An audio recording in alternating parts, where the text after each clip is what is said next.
The King of the Monsters is back with a brand new movie to celebrate his 70th anniversary. It's time for Godzilla Minus One, here on the Atomic Lizards podcast.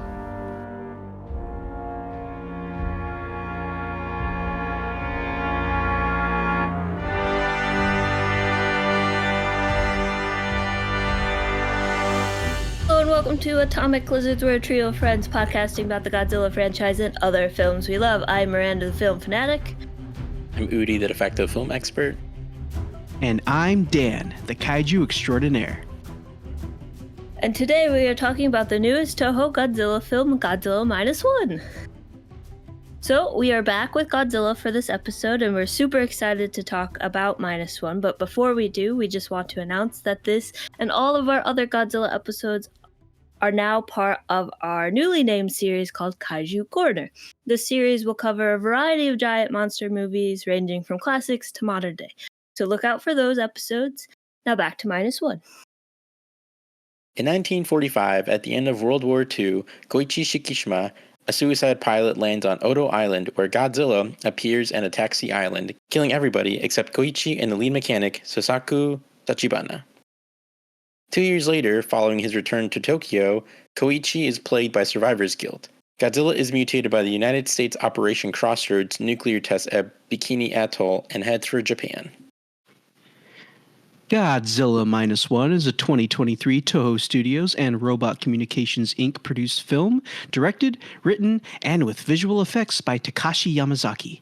It is the 37th film in the Godzilla franchise, Toho's 33rd Godzilla film, and the 5th film in the franchise's Reiwa era. The film stars, and I apologize in advance if I butcher these names, the film stars Ryunosuke Kamiki, Minami Hamabe, Yuki Yamada, Munetaka Aoki, Hidetaka Yoshioka, Sakura Ando, and Kuranosuke Sasaki. This episode will have spoilers, so please go watch this movie if you haven't. With that being said, let's get started. What are your overall thoughts on Godzilla Minus One? Dan, would you like to go first? I want to start off by saying that this is the best written Godzilla movie we've ever gotten. We've never had another film in the franchise before with characters this well written, and just with certain little moments too that are very emotional and connect with you, and just like there's a line that's uttered in this movie that just really sticks out to me, and it's just when it was said, and maybe we can go into that later, but when it was said, I was like, wow, like I was not expecting this from a Godzilla movie. So just the writing is very well done, the human characters are very well done. These are probably one of the best, if not the best, human characters we've ever gotten in a Godzilla movie, but it comes with a slight trade-off. And that comes at the expense of the monster scenes. Now, don't get me wrong. Every time Godzilla shows up in this movie is freaking awesome. And it's one of the highlights of the movie.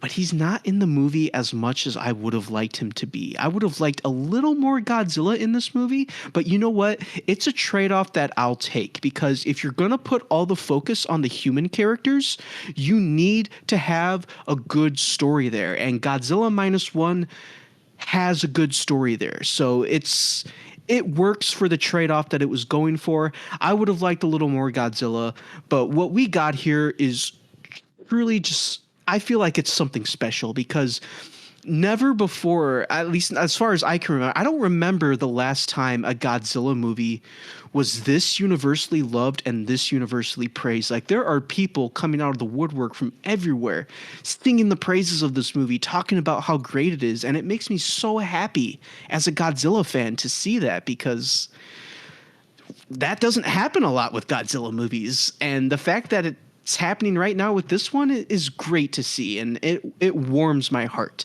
It warms the heart of this old Godzilla fan. But those are my thoughts. Great movie. Please go see it, especially if you're a Godzilla fan. And even if you're not, there still might be something there for you. Oh, there's definitely a story in this movie that is so well made that even if you don't like giant monster movies or movies about World War II or war movies or dramas or more deep thinky things, you will like this movie. It has something for everyone while also being extremely cohesive. But let's move to Udi. What are your thoughts? I really liked this movie.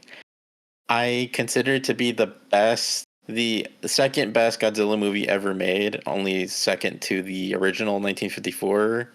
In many ways, I feel like this is sort of just like a modern reinterpretation, or just a modern version of like that sort of 1954 movie. Like if they taking the same sort of idea behind, or like the same approach to the movie, but just like going about it in a different way. And I think they're, as Dan said, it's definitely the most well-written Godzilla movie probably ever. I do have some slight issues with it, and I feel like it's it has some things that I'm not the biggest fan of, but a lot of it is more just like nitpicks, and I'm not trying to take away from the movie. Also, I feel like this movie is very Nolan inspired, and I love Christopher Nolan. So I don't mean to be reductive in the discussion when I bring up that stuff. I like Nolan, so I mean it doesn't bother me, but I do feel like the Nolan inspiration is very on the nose and very forthright. But it's cool. I like Nolan, so. But yeah, I really like the movie. Like I said, second favorite Godzilla movie from all the ones I've seen, and I'm almost certain it's gonna stay that way. Because yeah, it does balance a good amount of Godzilla sequences and tells a compelling human story for once. Has good writing with like very quotable lines, like some pretty good performances. And then has memorable characters. Like it has a memorable cast of characters who like you grow to like and you care about. So I think just overall, it's very much a success. And the fact that it's speaking to so many different people of so many different, walks of life who might not even care about Godzilla, or like, I feel like this is also probably a lot of people's first Godzilla movie.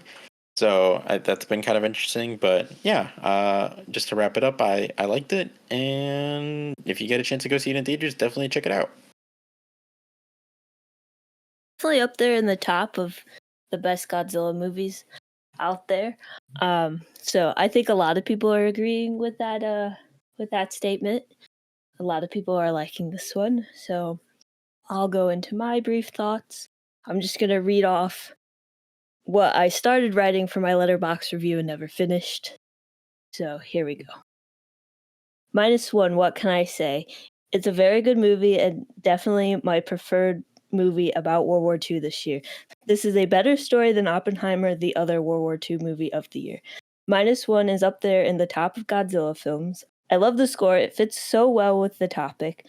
It uses the long, deep tones and foreboding sounds, and the choir singing adds levels of uneasiness and tension to the story. It calls back to the original feeling and sounds of the 1954 film, and yet has a new, fresh take on it. This film continues the themes from the more serious films by showing the effects that World War II had on Japan, and addresses PTSD, governments that didn't value human lives, and the destructions of towns and cities of Japan and the people within them. The makeshift little family is interesting to see because it's not quite like other family dynamics in other movies that I've ever seen. Some of the music reminds me of Doctor Who, which is strange, I guess. I feel not connected. But again, the music is very beautiful, and I would love to be a part of the orchestra that play these beautiful pieces of music. The destruction scenes made me cry and are very intense. You actually fear Godzilla in this movie, unlike other ones. For a movie that is only $15 million to make, the CGI and special effects in this movie are fantastic. There's so many beautiful scenes and compositions throughout that every time I saw one, I always thought, I hope that someone's making this in a diorama because they're just that cool and detailed. So those are my brief thoughts, I guess. Well said. Yeah. In general, and unless I'm reading off of my notes app, I really did like this one. I got to see it twice, and it was very fun both times, but also heartbreaking both times because it does deal with some very serious topics. But we got to see it together in IMAX, which was super exciting. So what did you guys think about that? So that was interesting because obviously it was fun hanging out with you guys and going to see this in IMAX. That was really fun. But our theater was surprisingly packed.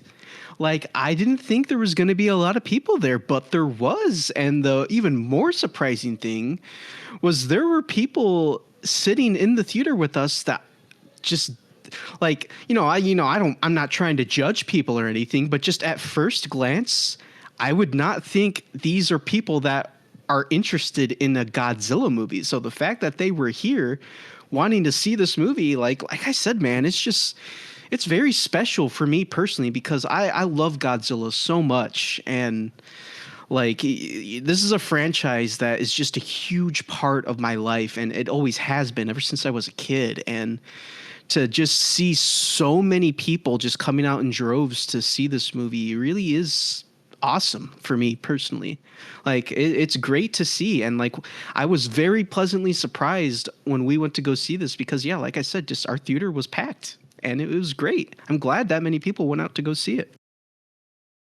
Yeah, so we originally got the tickets and they were just for like a regular showing, and I was still excited, but then I was told that there were IMAX screenings on the day we were going to go, and so I quickly checked and there was seats available, so then we were able to switch, and I was really, really happy because not only do I love that theater, but I feel like the size of like the screen and like the presentation, the audio, just like all of it was just really, really good and really crisp, and it just looked really nice, and just definitely like the best possible first experience I could have asked for. So very, very happy with the experience there. I do have to say the IMAX was pretty cool. I've only ever seen like one real IMAX screening, and that was Alice in Wonderland in like 2010 in 3D for my sister's birthday. So, I mean, that was pretty cool. And the IMAX theater we went to is way different than the one I have local to me, which I'm pretty sure is a IMAX now. Yeah, I was gonna say that theater was like a legit IMAX theater, Yeah, right, it was Udi? like legit. Because like the one at AMC is like not true IMAX. Yeah, no, the one at the AMC by us is 110% a IMAX for sure. Like, is it bigger than a regular theater? I mean, yeah, but it's not even close to being close to the size of the IMAX that we went to. I don't know for sure that it's 100% 1-to-1 like the proper IMAX ratio, but it's pretty darn close because like I actually went to a proper 70mm IMAX showing this summer, and I would say that the screen size is pretty close to what that was. So it's at least the right shape. The AMC one has like more of a rectangle still, and the IMAX format is like a big old square. So either way, very cool. Very cool. Because I can't tell the difference because I don't really go to IMAX screenings. So, but I could definitely tell this was like a legit like premium format theater. But it was so pretty to look at. It was so vibrant.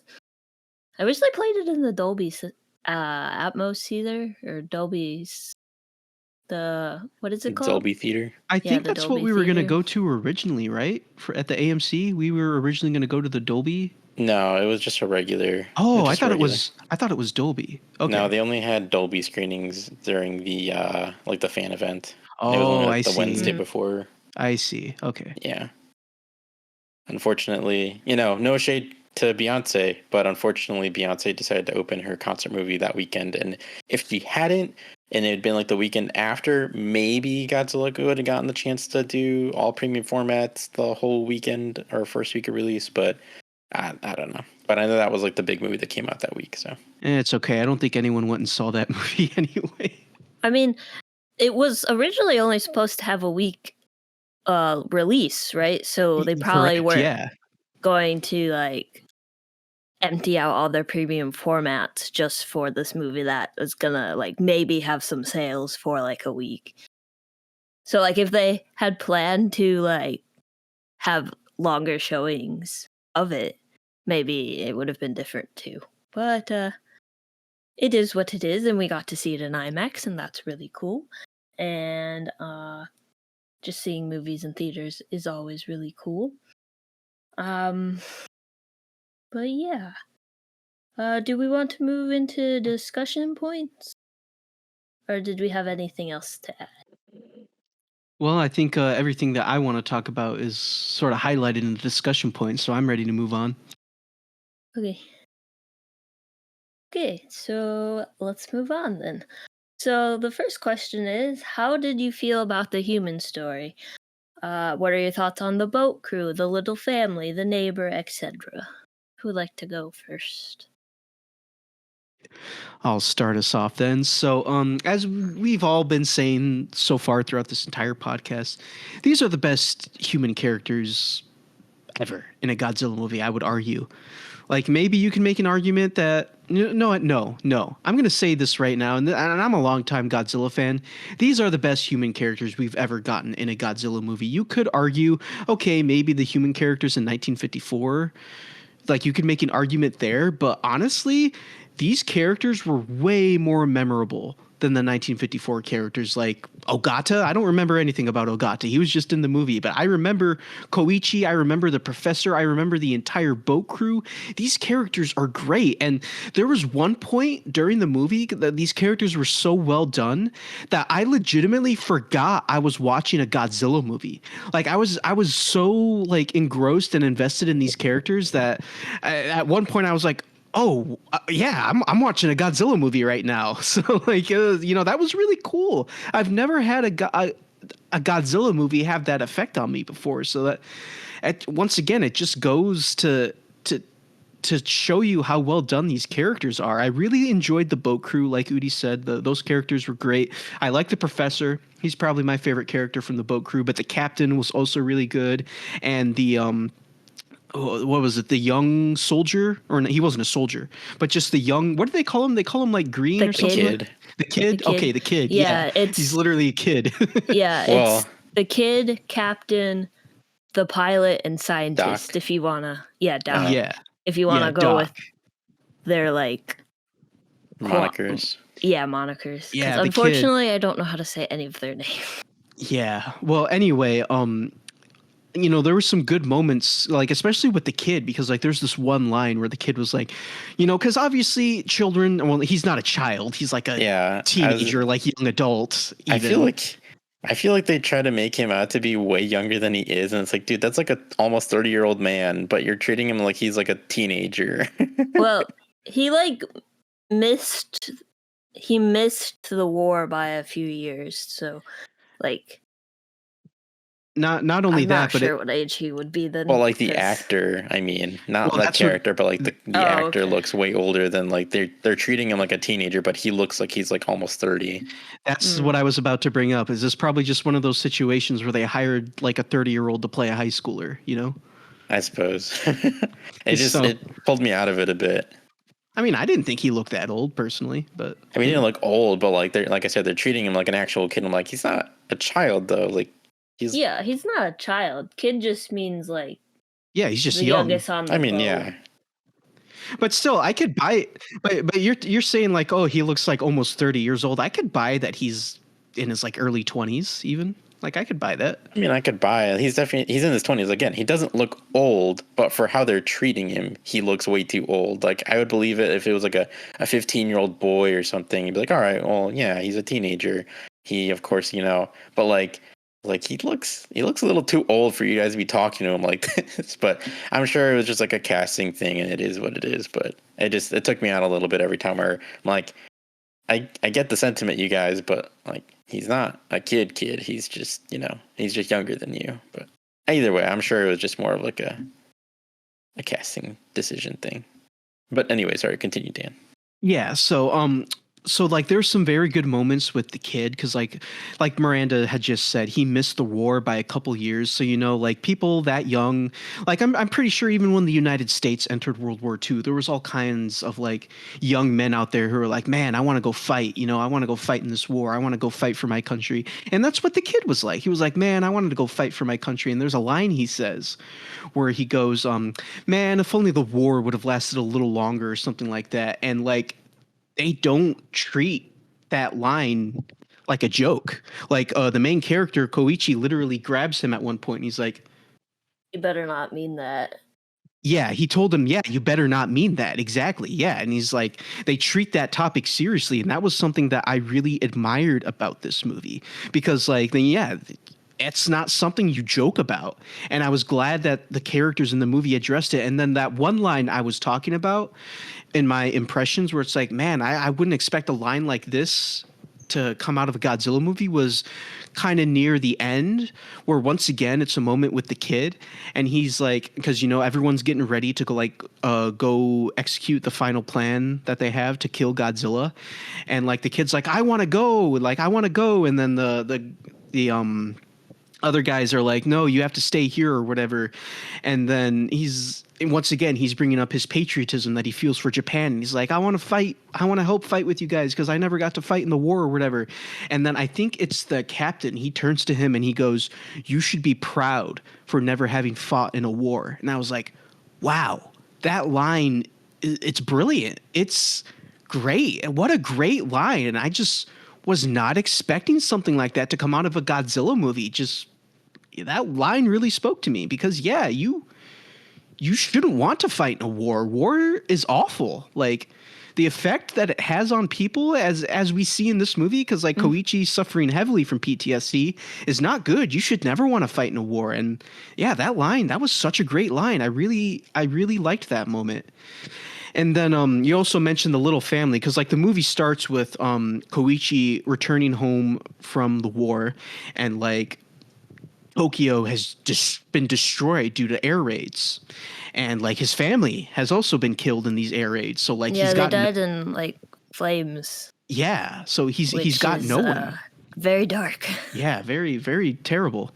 So he's got no one. And then just one day, there's this woman who's running away from like these other, like, I don't know if they were guards or just other villagers or what, but she's running away because they think she stole something and she just hands him a baby. And I remember thinking like, oh my God, I have no idea what I would do in that situation. Like, holy crap. And there's even one point where like, he's even thinking about just putting the baby down and just leaving. And I was like, oh my God, is he actually just going to leave this kid? And thankfully, like he turns around and is like, nah, man, I can't do this. So he picks the baby back up. And that's when he runs into the woman that he ran into earlier. And they kind of like are just they kind of just become like situated together. Like she invites him into his home or whatever for that night. And he's like, hey, you can't stay here or whatever. And she's like, she doesn't listen to him. So like they kind of just end up sticking together anyway. And they form this little family. And I liked it. I thought that was a really cool and well,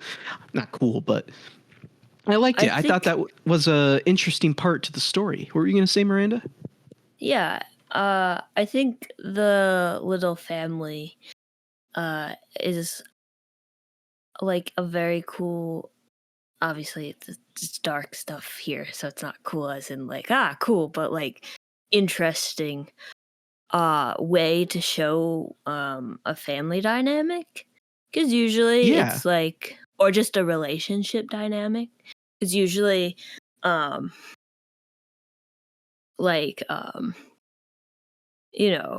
it's a mom and dad and kids, right? Or it's partners living together or something along those lines, where it's like, this one is like, well, they're both in this situation and like they both, I guess, have a calling to take care of this little girl, the baby.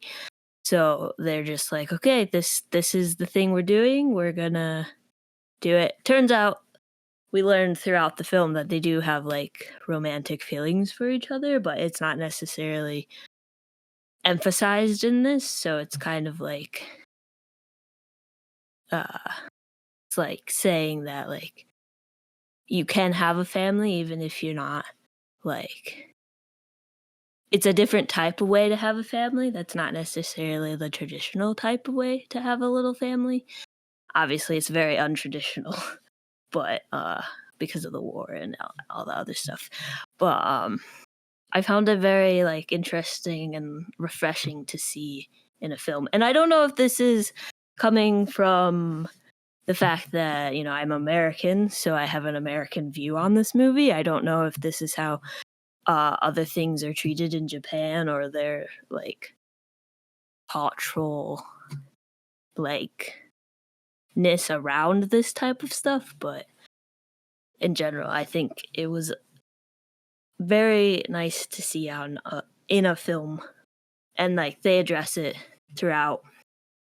But yeah, no, it's like you were saying, Miranda. It's like showing that you don't need to, you know, be with people you're necessarily related to like have a family. Because I would argue even like Koichi's coworkers like kind of become his family as well, because like there's scenes where they're just over at his house and they're like all eating dinner together and whatnot, you know. So it's nice.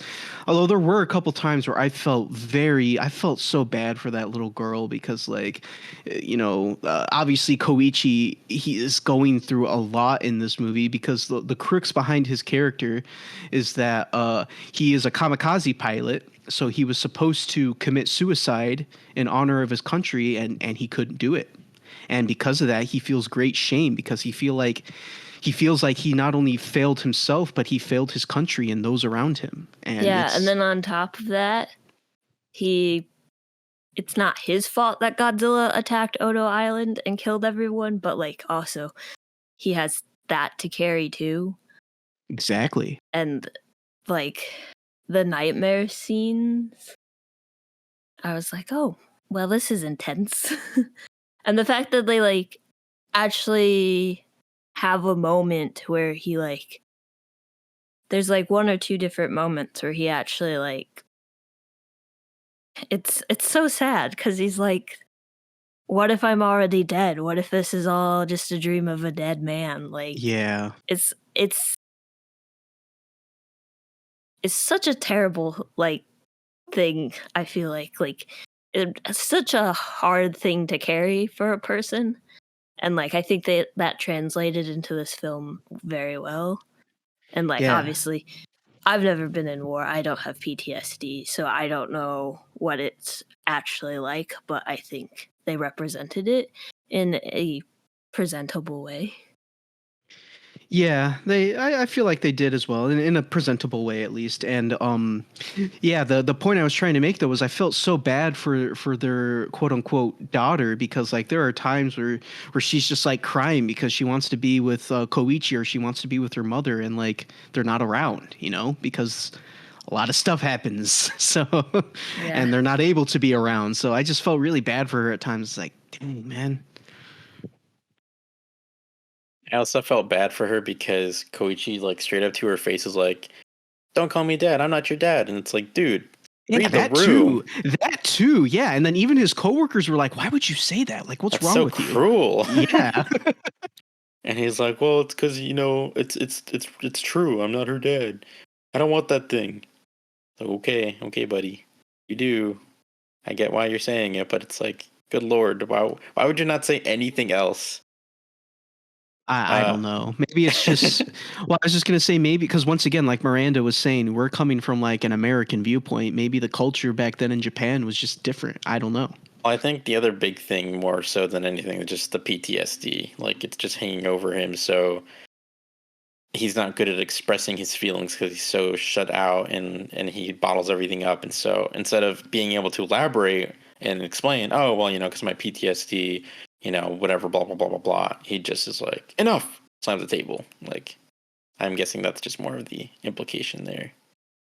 At least that's what I got from it. Yeah. But just to disagree a little bit,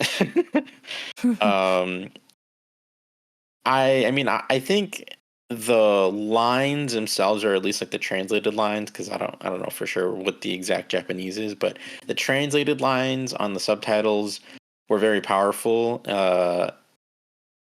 when like he was having his breakdown moments, like the PTSD sequences or whatever.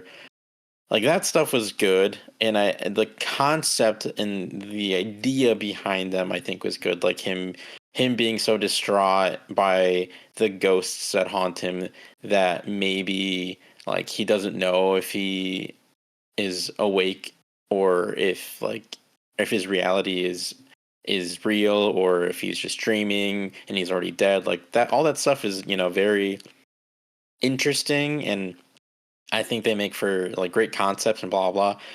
But I honestly, I have said this before, like when talking with friends, and I wrote this in my letterbox review. But I kind of, and it might be just like what I'm getting at is it might be like a Japanese drama thing. It might just be like that style. I don't know. I don't really watch a lot of Japanese stuff outside of,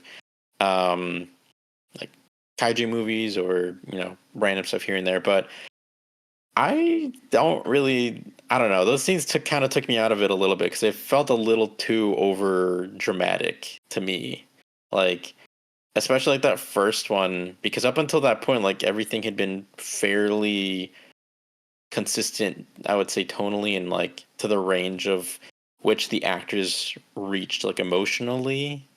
And then you get to that first PTSD sequence, and I just felt like it was just a little too much too quickly. Like I think the biggest thing is Koichi like jumping on top of Noriko, and like I'm like, why did this need to happen? I feel like that, not because he did anything necessarily, but I just feel like that was like a step too far in a performance regard where I'm like, you didn't need to do that. Like you could have just, I don't know, maybe he could have been smashing stuff, or maybe I don't know. I just felt like it just escalated too quickly, where it's like he had a nightmare, and then obviously you know it's PTSD that's haunting him, and then all of a sudden he goes from like suddenly talking to like jumping onto Noriko, her understandably freaking out and then pushing him back, him then like having his little like I don't know, like maybe I'm dead, I don't know, blah blah, and then like I don't know, it just felt a bit extreme way too quickly, and I'm like, whoa, okay, all right. And again, like, Yeah. I'm not like a PTSD expert, but I feel like they could have handled that in a bit more grounded, or maybe not grounded, in a bit more or less dramatic way, and still had it carried a lot of weight. And I feel like it would have made it feel a little less over the top, to me at least. You're saying it does feel a little like dramatic and like over the top a bit. I can't remember what my initial reaction to it was. Probably be like, nah, what are you doing? Get off of her. Don't attack people or like throw yourself onto people. That's not great. But yeah, I guess now that you mentioned it, it is kind of a lot for based off of everything seen before that scene.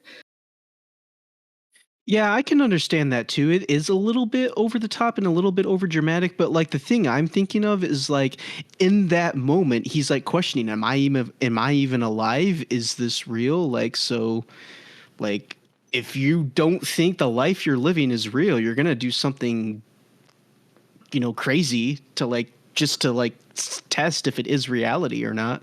But I I'm not guess saying he should have tackled what's her name? Noriko. Noriko. Yeah, Noriko. I'm not saying he should have tackled her, but Yeah, that's I mean, what I'm kind of shouldn't like have thinking done of in that. that scene. Yeah. I get that, but again, I just feel like there's a number of different things that we'll probably touch on where I'm gonna be like, yeah, look, I get what they're going for, but I don't know why they went about it in that way. And I feel like, again, those are more nitpick things, and I'm not gonna try to nitpick the movie to death. Again, I really liked it. I'm not trying to take away from it, but this is a discussion, so I'm trying to round it out. But yeah, that was just like one of the few things where I'm just like, I don't know why they needed to do that, because I felt like it was really unnecessary and just took me out of that moment, or where like if it had been done slightly differently, like it could have still had like all the same dialogue and done like all of the same things, but just been tweaked slightly differently in its execution. And I feel like I would have stayed engaged, and it wouldn't have pulled me out at all. And like I'd probably love this movie even more. Again, not just from this one scene, but everything else collectively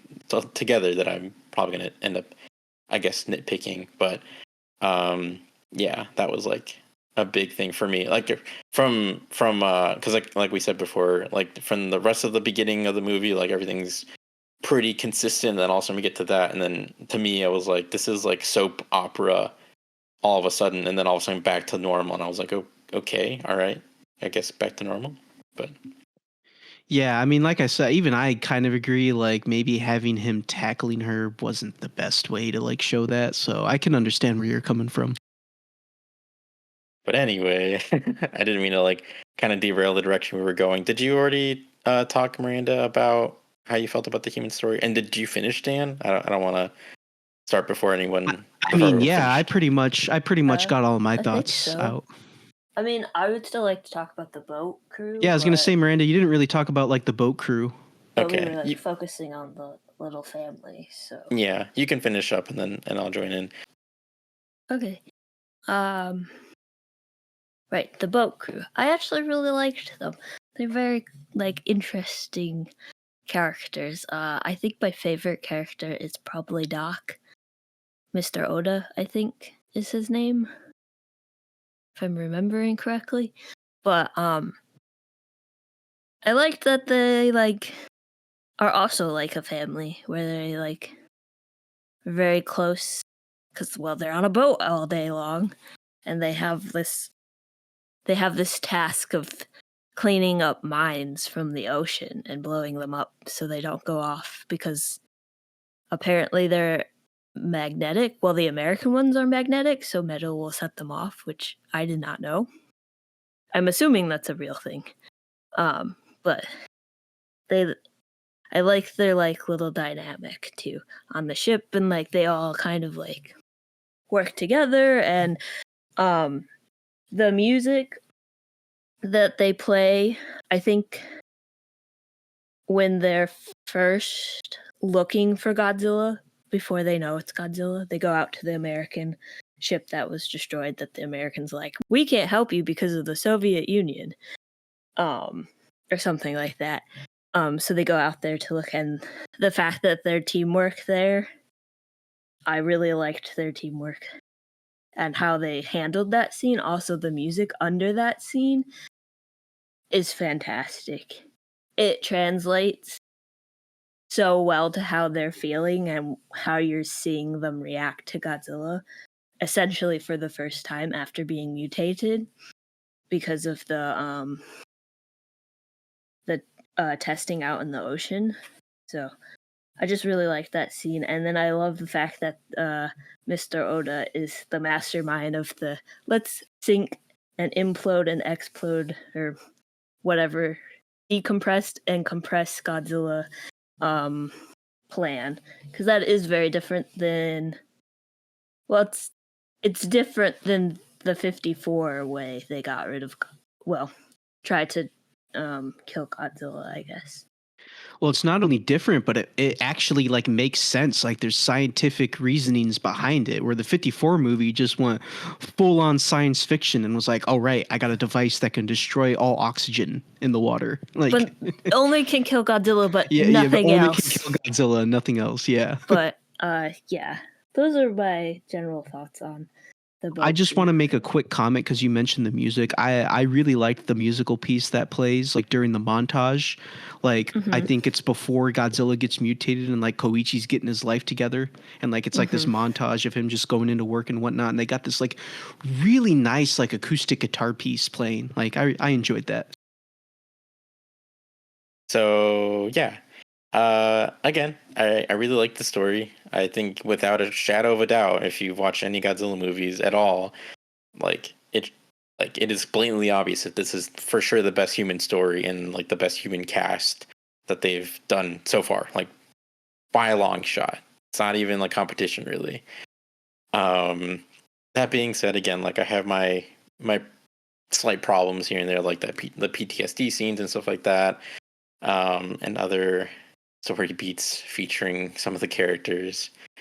But yeah, I liked all the main human characters. I really liked the boat crew.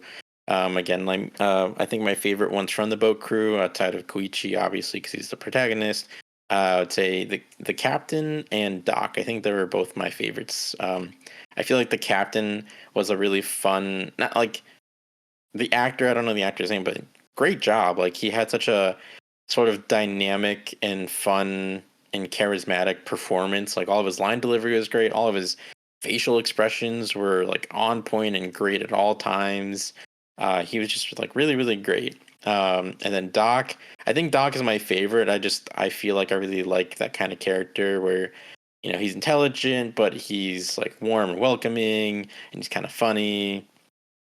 But throughout the rest of the movie, like he's also just very like empathetic and thoughtful and caring. So I really liked Doc. The kid, I mean, again, I don't. Every time that there was like a scene with him and then the others, and they were like, "Oh, you're just a kid," and I was like, "Okay." I mean, I get what you're going for again, but it always kind of bothered me. I'm like, I mean, he's really not as like you're treating him like he's a lot younger than he is, but whatever. It's fine. He was cool. I appreciated the moment that he caught at the end of the movie. That was cool. That was nice. And then I thought the little family, like Doc said, was like, I mean, that whole story was just like a really beautiful story. Like just like Doc said, like Koichi just kind of taking Akiko and Noriko in to his home, and then them just kind of like making work together and just being like a little tiny family. Like that was really cool, and like none of them being related. Well, I mean, the child not being related to either of them. Obviously, if the other two were related at all, that would not be good. But like all of them just being kind of like a little family made of like complete strangers was just like a really nice, cute little idea and just like a really nice little story. So yeah, and then Noriko, I thought, I mean, just like in general, like her introduction, it's so funny to like think about her introduction versus like where she ends up post the Ginza attack, because it's almost like two different people, but it's cool. Like you get to see her growth, not a ton necessarily, but visually like her growth from like where you see her at the beginning of where she's introduced to like where she kind of ends up is pretty big, and it's cool to see her grow and try to make something for herself and all that. So that was cool. And then obviously become like such a great mom to Akiko when she had no idea how to be a mom and stuff like that. Like that was really cool. I will say, because you brought this up, Miranda, this is again more of a nitpick, but and they telegraph this. They do. I noticed this on my second viewing. They telegraphed that Doc, came from naval intelligence, and that he was in the military. Like, and from things that he says throughout the movie, like you can put together that he's still very much in communications with people that are in the government currently and in the military and stuff like that. Well, sorry to interrupt, but isn't the job a military, like government job? it's a government job, but because of World War II, Japan actually didn't really have a military after the end of World War II. I guess that's true. Yeah, so it's more of just like the government, I guess. But yeah, it was a government job. But yeah, so they do telegraph his sort of transition towards like the end of the movie where he like becomes like the mastermind of this big old plan. But I don't know why it's always bothered me. Because it does just, to me at least, feel kind of just random. Like they do telegraph it. I understand in the dialogue that they do telegraph, but they just say he's ex-Navy and that he invented things, right? That's what you mean by like just that he's naval intelligence or ex-naval intelligence. It makes more sense than having just another random character come in and give the plan. I feel like if anything, it could have just been like, hey, I got word that, they're building a civilian coalition to go after Godzilla. You want to join Koichi? And then they all go to the meeting together as a group. And then that guy who's like the captain of the ship is the guy that gives a presentation. That, like, I feel like would just like flow better for me than just like Doc suddenly being like the captain says, and they're like, oh, who knew he was such a bigwig? And it's like, yeah, I mean, they didn't really show him being like that at all until that point. I mean, yeah, so. They when you okay, jumping back a few seconds, when you say telegraph, do you mean like they show it on or say something on screen? Yeah, well, like I said, when he introduces himself, he's like, "Oh, I was ex-Navy intelligence," and then like throughout the movie, like before you get to that part, like he kind of says things like seemingly where he's in the know about movements of the government and stuff like that. So like clearly he knows more than just an average civilian guy, and he's a smart guy clearly. But so like that to me, like they're telegraphing that point where he becomes like the quote unquote bigwig who is like delivering his like big plan and trying to make this like civilian coalition work together and blah blah blah blah blah. I mean, they could. I mean, he had a first-hand encounter, right? Only the four of them have ever had a first-hand encounter. So, like, the jump from him being a scientist to having a first-hand account to having this idea and bringing it to someone and being like, look, here's a plan, here's what we could do, and them agreeing and be like, okay, yes, let's do it, makes sense. I think it also makes sense for him to be the one in charge, because I don't think the pilot would have gone and done it if it wasn't for Doc to be the one to do this plan. So that could be a reason why they were like doing it, although I guess it could kind of come out of nowhere. But I mean, I see your points though. I know. I still feel like, especially after the Ginza attack, I think Koichi, like I said, if they had done kind of like what I brought up, where it had been like the captain of like the vessel, like the big battleship, giving the presentation and it being like his plan, and then like if it had been that, and then like the whole scene would have been exactly the same except for like that, I still feel like Koichi would have probably joined, just because like the other guys would have still done it and they still would have been interested. They probably would have been like, hey Koichi, like, don't leave, like we gotta hear this out. And it still would have been the best, actionable move outside of just, something dumb, as opposed to or as opposed to doing nothing about Godzilla. And obviously like he was gonna do something about Godzilla no matter what, because he was looking for revenge. Yeah, he was good to do. So I feel like no matter what, he still would have done it. But I don't know. Again, it was more of just like a nitpick. It's really not that big of a deal. And like I said, they do telegraph it. I remember the first time being like, this just feels kind of random, because again, in the dialogue, they do kind of try to sprinkle it in. So it's like it makes sense. But to me, it just felt a little weird. I'm like, I just don't like, this doesn't feel like the same vibe of, in that sequence alone and like in that action, doesn't feel like Doc. Everything after that, in like all the other dialogue and everything else that he does, totally feels like Doc. It totally feels like that character where, like that speech that he gives, I love that speech where it's like the day before the attack or whatever, and he like tells all the soldiers or the sailors to go home and be with their families, and it's like, no, let's this country has treated life too poorly and hasn't given it the weight that it deserves, and let's try to fight this war without any loss. And I love that speech. And I think it's a good speech. I think it totally makes sense for that character, because he's shown to be like super empathetic and caring, and I feel like that speech totally works with Doc. And if it had been anyone else, I don't know if it would have worked as well. So again, like it's just that scene happening where it's like it's his plan and he's kind of in charge of the meeting. Like it just kind of throws me out for a loop. But everything else, before that and after that, love the character and everything about that. I don't know. It always kind of stuck out to me as like a weird thing. But again, I'm not saying they didn't telegraph it, because they did. They totally did. But to me, it was kind of stuck out a little bit. I'm going to be honest. I don't see it, but I understand what you're saying. As we talked about the other day, I have problems sometimes, and I can at least explain it, even if you don't agree. But yes, outside of that, outside of like those things, yeah, I mean the human story is really great. I guess I can talk about this. I'm not gonna lie, I did not like Noriko surviving. I felt like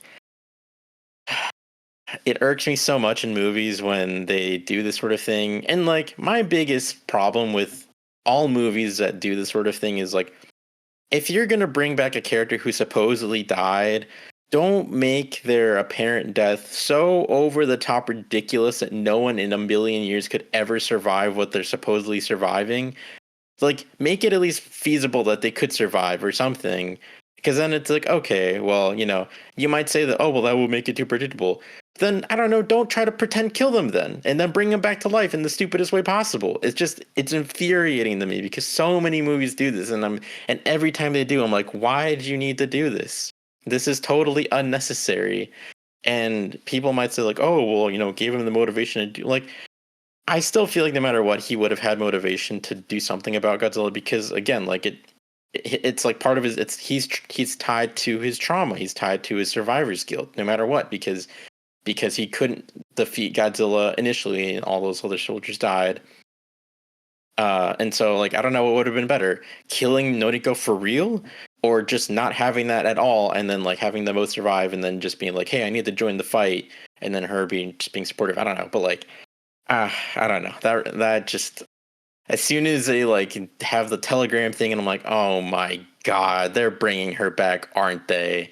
So the telegraph thing, when they go to his house and give the neighbor the telegram. See, the thing is, I thought that was a telegram saying that this is where he is, he's gonna die. Like, I thought that was information about him being told to her. Like, one of the boat crew, like, was like, oh no, this is not.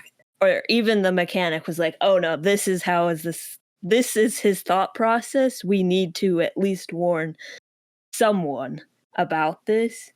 Because otherwise he just has, like, a paper that says, use this money for his daughter, and that's it. So, like, the neighbor didn't even really know what was going on. So that's what I thought the telegram was. Not the fact that, what is her name? Noriko.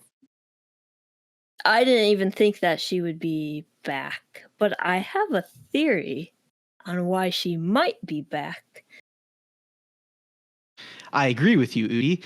Noriko surviving is probably the biggest issue I have with this movie, because I 100% agree with you. Like, if you're gonna kill a character off, like, have the balls to either have them stay dead, or, like you said, don't do it in a super over the top way that when they do survive, it's not very believable. It's like, how the heck did they survive? Because I had the same reaction. Like, when he got that telegram and then he's like, at the hospital, really? I remember thinking, oh no, really? Like, is she really alive? And yep, sure enough, she's alive. It's like, come on, man. Like, Godzilla literally blew up all of Ginza with his atomic breath, caused this huge shockwave. Thousands of people died, and you're telling me she survived? Like, come on. And like Stranger Things, like you were mentioning, movies do this all the time. Like, yes, this is one thing that Stranger Things does a lot. And it's like, I'm getting tired of it. Like, I honestly, yeah, I'm getting tired of fake out deaths. Either kill the character off or don't kill them off at all. Agreed. I still, just to call it out, maybe one day we'll get there. I think the most egregious fake out death scene is Chewbacca in Episode 9 of Star Wars. That's all I'm gonna say. It's the stupidest thing ever. Anyway, I will say, like, okay, fine, Noriko, fake out death, fine, I guess, whatever. It's in the movie. But the other aspect of that thing happening that bothers me so much is that it's already so impossible that she survived. But okay, let's just pretend that it's feasible at all. Okay, she would not be in as pristine condition as she was at the end of the movie. She's just the same, but with a couple of bandages. Like, she would have burns or scars or scratches or something, but she's just Noriko. That's true, but one of the bandages is covering her eye, so it's possible that she could have lost an eye, but we don't know. I don't know, I guess, but like, still, being blown away by the atomic breath blast, like, seemingly as far as she did, and then only coming out with like a few scratches and then like maybe an eye missing, still feels like almost nothing comparatively to, like, to the speed that she got blown away, and probably like all the rubble that she got hit with and landed on, and blah blah blah. Like, I don't know. I mean, It would seem like she would be severely injured based off that, and like in a normal circumstance, sure. But let me tell you about my theory that I have. Go ahead, So, Miranda. so we have a shot where she has like this blue or black goop stuff in her neck, like in her veins. You can like see it creep up her neck. So what if so Godzilla blows up the place with his fire breath, right? Right. And he has healing powers, right? We saw that. He can heal himself. So what if somehow, some way, obviously, who knows, because this is a theory, anyone who's ever been attacked by Godzilla or anything like that has now been mutated and has Godzilla's healing powers. That could explain why she's not dead, why she's not severely injured, and that's why she's in a pristine condition. Now, this is not too far off from, like, I think it's Godzilla 2000 Millennia. Godzilla has healing powers in that, and they want to use his healing powers, or something has healing powers in that, and they want to use healing powers to make, like, a vaccine or something to use it for medicine. So, I just want to say you were right. In Godzilla 2000, Godzilla has a huge healing factor. They call it Regenerator G1. Yeah. So you were right. Okay, cool. So yeah, maybe that has a play in here somewhere. That is an interesting theory, and I will, because I didn't talk about this, because I had a slight feeling after you mentioned wanted to talk about your theory that this might touch on this. They did, in the immediate aftermath when they're like talking on the radio about what happened in Ginza, they do mention that Godzilla released like Godzilla particles. I don't remember what they call it, but like particles from Godzilla that are radioactive and like have unknown effects on people, blah, blah, blah, blah, blah. And then you even get a shot where Koichi is being rained on by seemingly Godzilla particles. I don't know what else it would be. Yeah, like black rain. Yeah, and does nothing to him, but then and does nothing to anyone else seemingly, because nothing else is shown that we know of yet, I guess. But then her at the end, I'm assuming the implication is that it was like the Godzilla particle that got in her and whatever. Mm-hmm. That is an interesting theory though, because honestly, I mean, yeah, I could believe that. Like the Godzilla particle like gave her a healing factor, basically. I was gonna say, I guess the biggest question is if in the next movie she'll have adamantium claws or not. That's what I was gonna say. So the Godzilla particles created mutants, and a little out of context, but that could tie into Godzilla Final Wars. You'll get that when you finally watch that movie. Yeah, it could be interested in seeing whatever they have next. That could be a part of it. Yeah, exactly. Because that like black mark on her neck was interesting. I don't know what direction. Moved. Yeah, like Udi, even like Udi was saying, it was like pulsating. So like, I don't know where they're going with that. I kind of feel like I feel like he created a virus. That's my theory. But yeah, I guess on the other end, it could be a virus and will mutate people into Godzilla creatures. Kind of like Spider-Man. I hope the Amazing Spider-Man like 1. Please don't mutate people into Godzilla creatures. That would be so stupid. Please Mini don't Godzillas do that. running around. Please, Takashi Yamazaki, I don't know what you have planned for the sequel, but don't do that. It's a zombie apocalypse with mini Godzillas instead. Yeah. Okay. A zombie. Okay. Well, I'm gonna be honest. If you give it a zombie apocalypse feel with like mutant Godzilla creatures, I guess that would be kind of cool. But that would be so different than what Godzilla Minus One is that it would feel super out of place. So yeah, don't do that. It would be more like the lizard from Spider-Man, like converting random people to lizard people. Yeah. Well, Udi, did you ever finish Godzilla Minus One or Minus One? Yeah, actually. I think we finished that.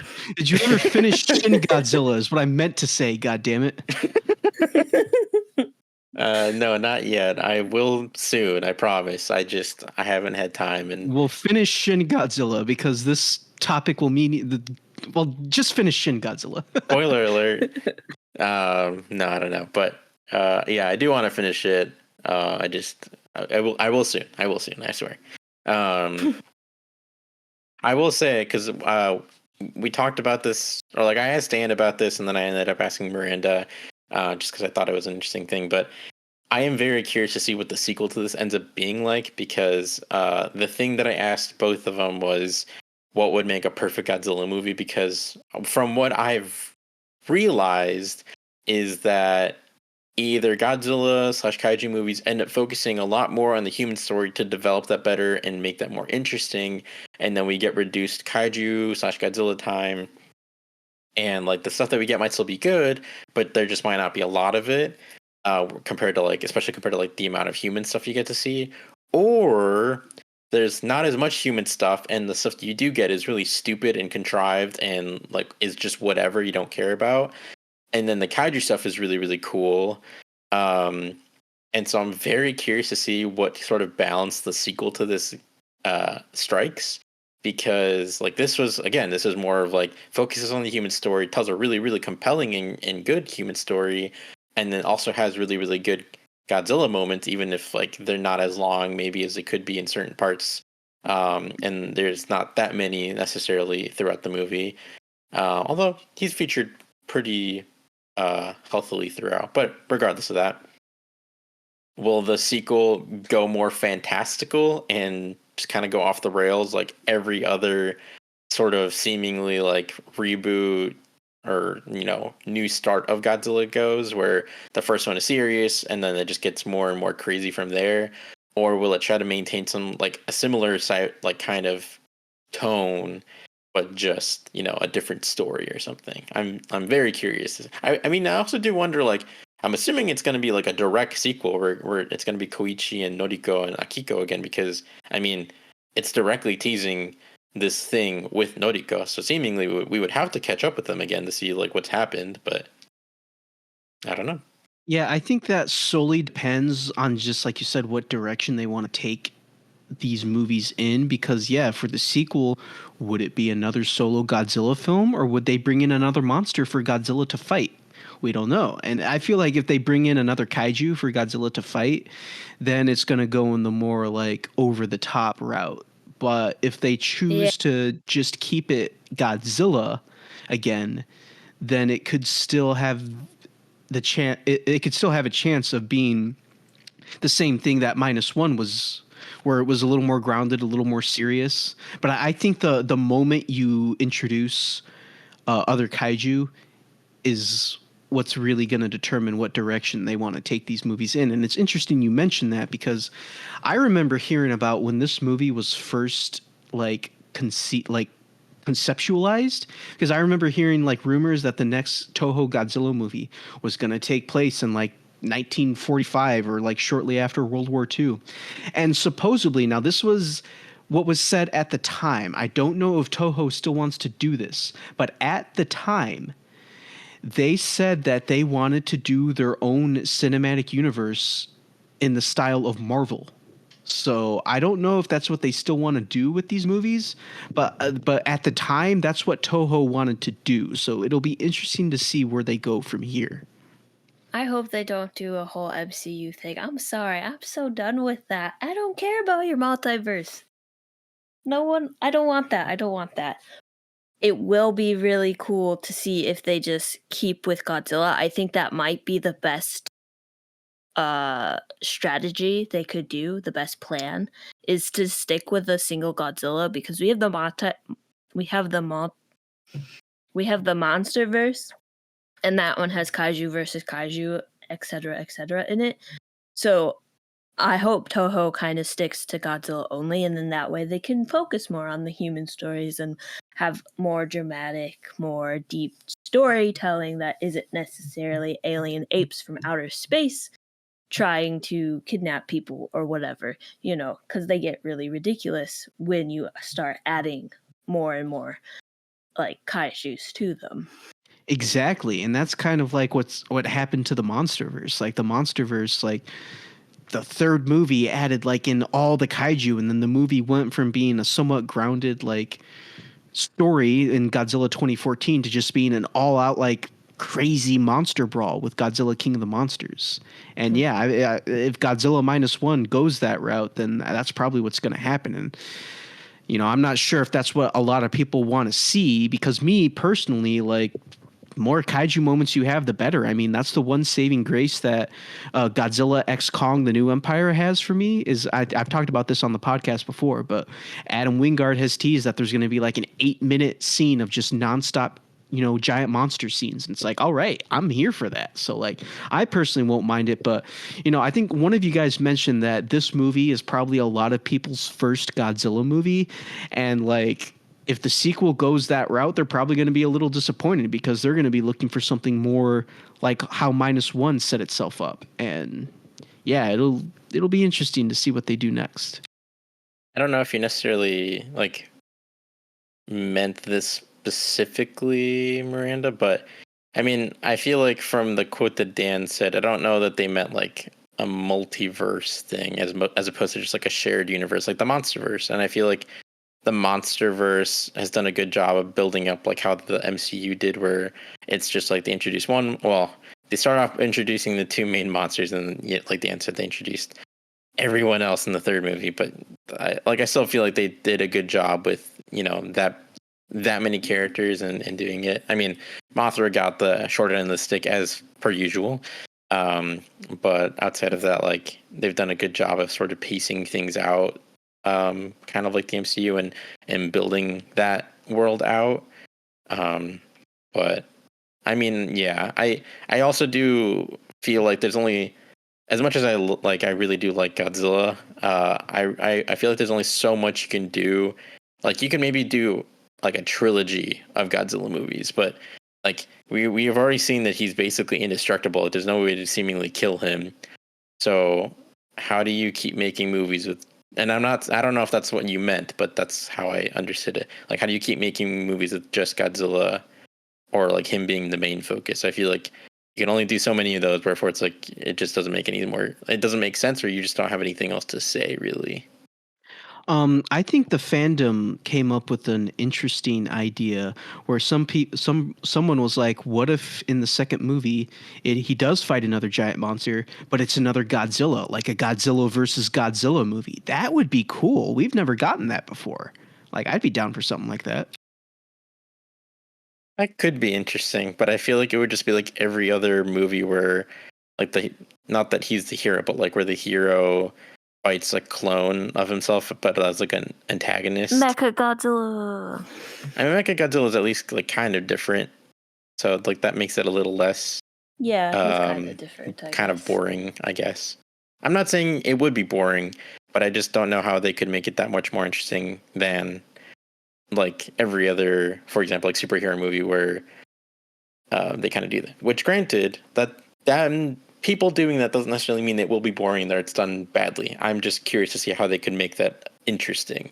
But I mean, visually, I mean, it'd be cool, just two Godzillas going at it. But I don't know. I would be very curious to see if they did do that, how they would do it, I guess, and how they would make it intriguing enough to like keep you entertained the whole time. I'm guessing part of it would just be like how they decide to like block action scenes and how they decide to make the fights and to what extent they decide to show these kaiju fighting and stuff like that. But I don't know, it could be an interesting direction for sure. But I think overall, I think the biggest curiosity I have is if they're going to keep the same creative team for however many of these they're going to make, because to me, like, that's the biggest thing. Like, I really hope that every single person that worked on this comes back and continues this arc, however long it is.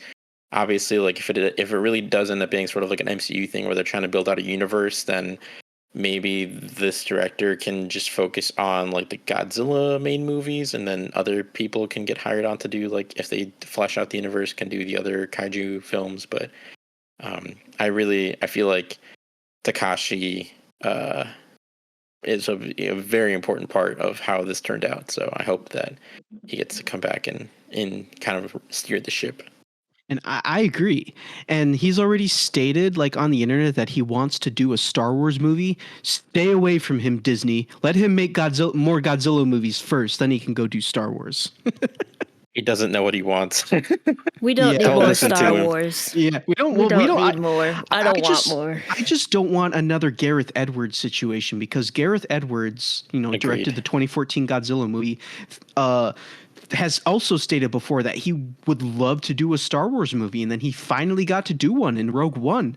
But it was such a bad experience for him because just the way that Disney was handling things at the time that it nearly made him quit filmmaking, which is awful. Like, I don't want Mr. Yamazaki to go through that. So, yeah, make more Godzilla movies first, and then maybe you can think about Star Wars. Yeah, I also, like, that was my first thought. I was like, I really hope, like, look, if he really wants to do it and they give him the opportunity, I at least hope it would be good. But I look, I'm not saying anything about anyone in particular over there. I know people like to, put their crosshairs on Kathleen Kennedy. She's been in the business for a long, long time. She's worked directly with George Lucas. She has a history of working in the business. Like, to some degree, she understands the business, and she got hired for a reason. She hasn't been fired for a reason. But she has a lot of famous movies in her portfolio or whatever. Yeah, really. Like, I never knew. Like, Kathleen Kennedy produced most of my like favorite movies from like the 90s and whatnot, and I never knew that. Yeah. She's got a lot, but if the director of this movie does go on to do a Star Wars movie, I'm sure it will be fantastic as long as, he gets to execute his vision. Because sometimes that does not happen. And I hope for this movie, like Rogue One. Yeah, hopefully for this movie, he got to execute the vision he was intending. Yeah. So, I think he did. Sorry.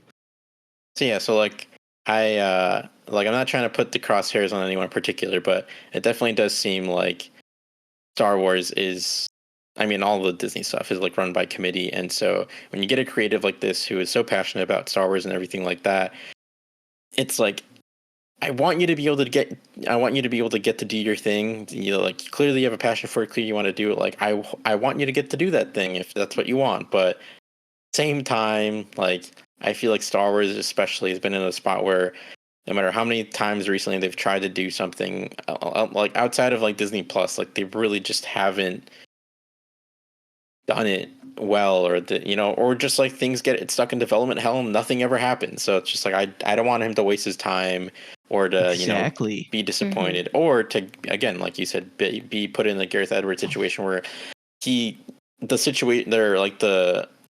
thing, like, the whole experience is so bad that it makes him question if he even wants to keep making like films and stay in the filmmaking industry. Like, that's terrible.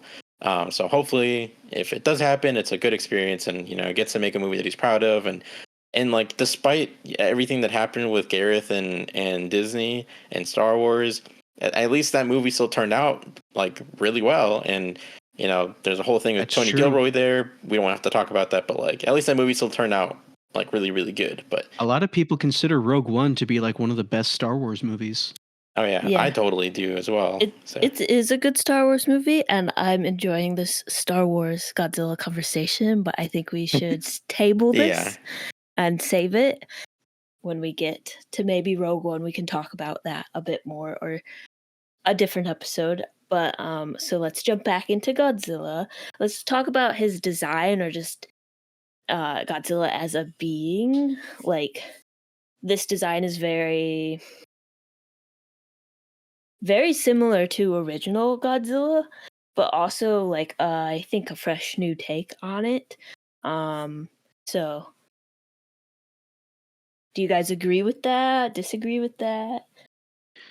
Well, I want to take this moment to talk about Godzilla himself, like how he was portrayed in this movie as well, because I feel like we haven't really talked about that. Yeah, we haven't really done that yet. So I think that I really like the way they portrayed Godzilla in this movie, because they made him a monster again. Like, most of the time, like with the more recent like MonsterVerse movies, Godzilla hasn't really been like an actual monster. He's just been this like giant like superhero or giant animal that's coming in to like fight other animals, or other giant monsters. But this Godzilla was an actual monster. Like, one of the best scenes in the movie is the scene where they go out to that destroyed U.S. naval ship and they encounter Godzilla for the first time in the water. And like you were saying, Miranda, just the music is great in that scene because it's really just this is. constant feeling of like dread and like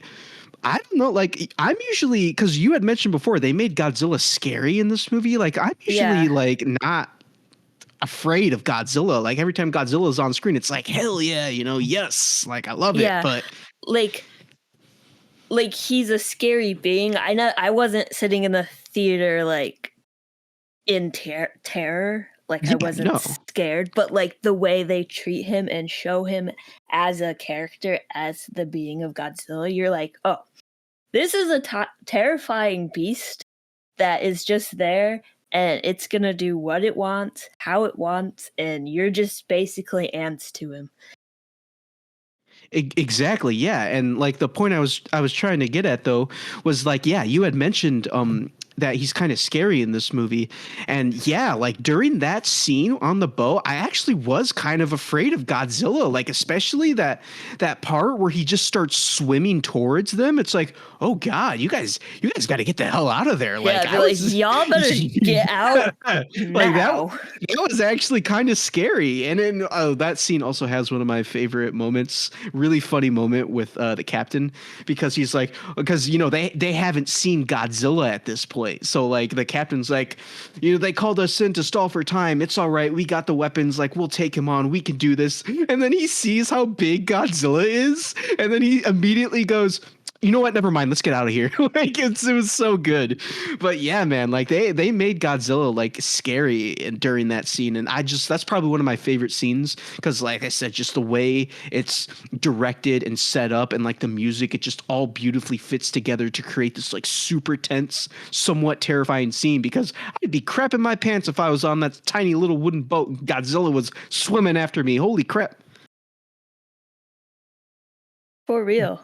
And then they're sitting there and they're using the bombs to try to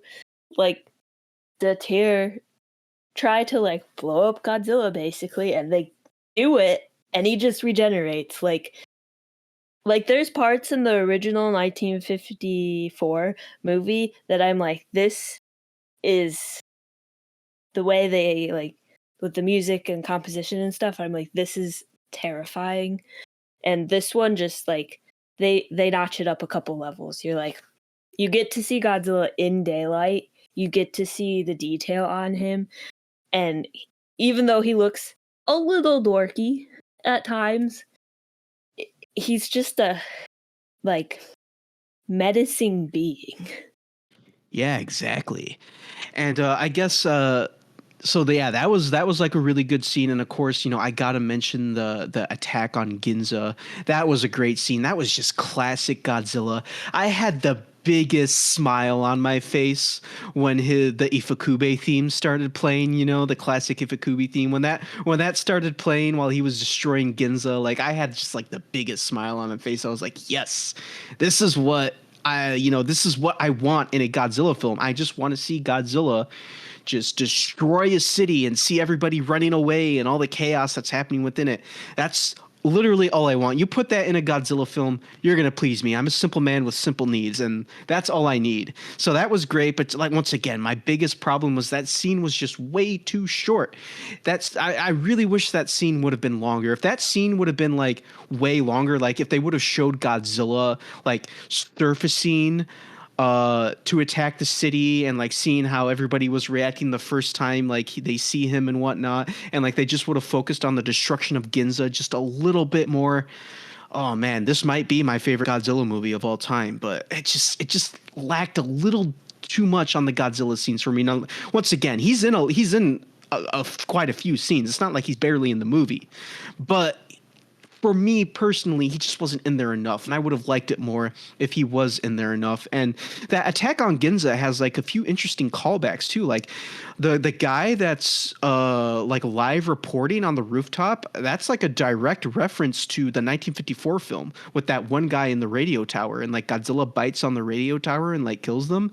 Like I feel like that was a direct reference to that, so that was pretty cool. Yeah, that's my thought too. Yeah. All those news people on top of that building, I was like, oh, this could definitely be a reference. Yeah, exactly. I think that's what they were going for. So, but yeah, the attack on Ginza was great, and then like the final battle was also pretty cool. And once again, I'm a big fan of how they actually used like a plan that has like scientific backing behind it to defeat Godzilla, like using the water pressure.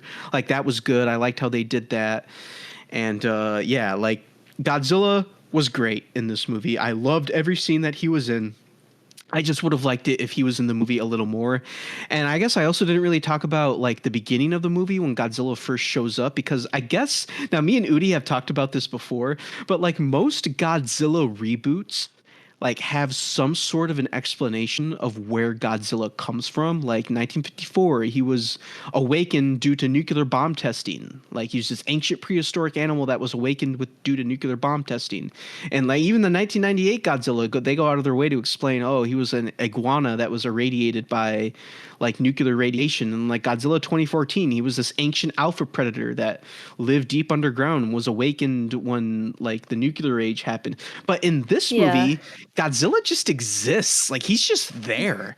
And there's like there's like no explanation as to why. It's just like, yeah, there's just this like random like dinosaur creature just living on Odo Island. No big deal. The locals call him Godzilla. That's it. It's like, oh, okay. Like I was personally a little bothered by that because I wanted an explanation for where Godzilla came from, but they don't ever give us an explanation. So it's like, oh, okay, he just exists, I guess. I don't know. I just think this is a little weird.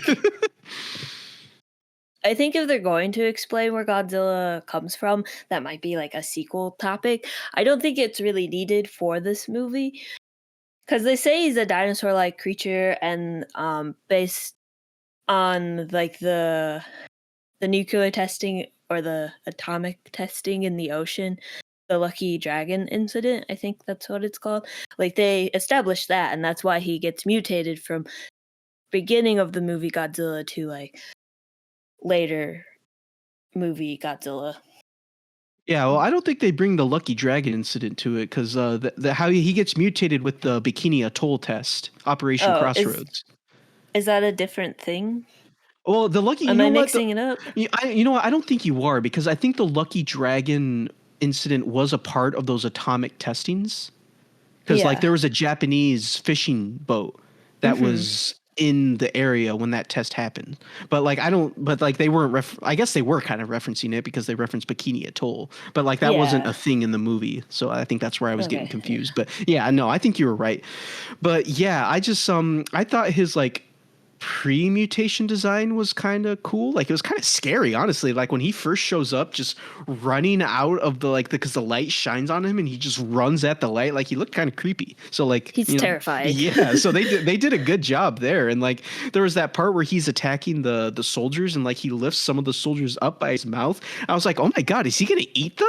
Because like that's one of Toho's, that's like one of the rules that's like, no, Godzilla don't eat people. That's one of Toho's stipulations when you adapt him. Yeah, it's like he can't eat people. So I was like, is he gonna eat someone? Because like I thought Toho was against that, but nah, he just picks them up and like just throws them around with his mouth. So that makes sense. But go ahead. For that part, I was like, oh, are we in Jurassic Park? Because I thought they disliked that when they did it in 1998. So why are we doing it now? But it makes sense because that's a pre-mutated Godzilla, I guess. So. Yeah, but you know what? He is smaller. I guess in a way, because this is in the Heisei movies. We haven't gotten to the Heisei era yet. You guys haven't seen those movies. But in Godzilla versus King Ghidorah, the Heisei film, I guess you could argue that that's what this because they kind of go into Godzilla's backstory in that movie for that universe. And like he does come from like I don't want to say it just out of spoiler. It's not really spoilers because these are old movies. I don't know how much you guys care, but you could say, okay, maybe it's like that.